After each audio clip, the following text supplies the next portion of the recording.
Okay, what you're looking at here is the IntelliBind IB400 combining machine from IntelliZone. And a question that we get asked a lot here is, how do you use a combining machine? And I can understand a lot of the documentation that comes with them is pretty sad, difficult to follow, and understandably, everybody loses a manual or perhaps isn't able to quite follow through on exactly what the manual is trying to get across. The good news is that combining machines are all very similar in the way they operate. Now in this case I'm using an IntelliBind, but these instructions should be able to help you if you have a GBC machine, a Tamerica, Achilles, CircleBind, basically pretty much any combining machine out there. The process is very simple. They all have a catch tray where the punched paper goes. They all have a punching die. If it's manual, there's a handle that you pull down to punch the paper. And depending on the machine, there's also going to be one that opens the combs up and closes them. This particular one has disengaging dies, sometimes referred to as selectable punching pins. Not all combining machines are going to have that. If you're just punching 8.5 by 11 paper, not necessarily a must-have feature. I personally like it if you're punching larger or smaller sheets of paper. And in the case of this machine, it has an adjustable margin depth. That basically just determines how far into the paper the holes punch. Generally, if you're binding a thicker book, you're going to want the holes to be punched in a little bit more. Thinner book, they can be a little bit closer to the edge. And that's really all there is to a comb binding machine. So the first thing you're going to want to do is you're going to want to punch your paper and your back sheet and cover sheet. In this case, we're using a clear cover and a cardstock back. I'm just going to be punching some paper here. In this case, I'm not binding a really thick book, but if it's an electric machine, there's probably a button you push to punch the paper. I'd say 70 to 80% of the machines out there are manual. In this case, I'm using a manual machine.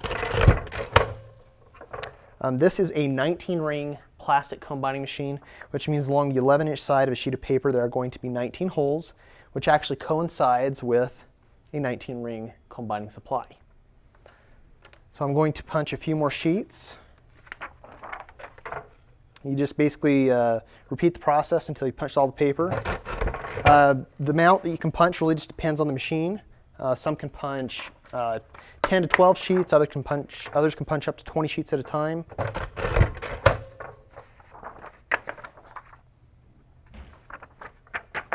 And if you're punching cardstock or a clear cover or other poly cover or another type of binding cover, you won't be able to punch as many at a time, but most machines can still handle them. In this case, I just like to do one at a time just in case there are any issues with the thickness of the cardstock or the clear cover.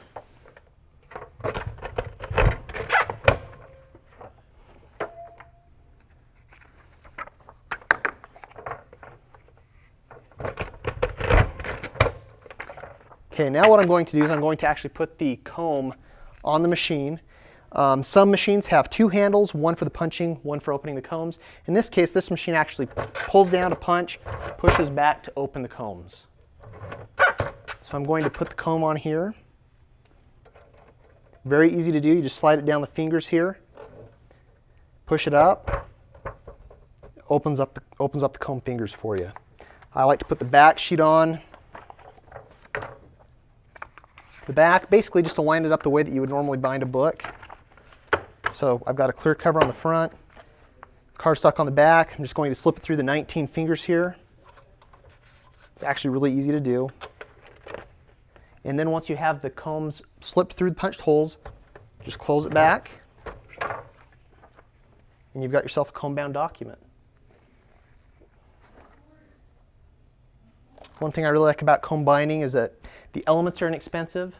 They're pretty much indestructible, available in a wide range of colors and sizes, and you can use this format for binding reports, presentations, booklets, cookbooks, you name it. Really easy to do with comb.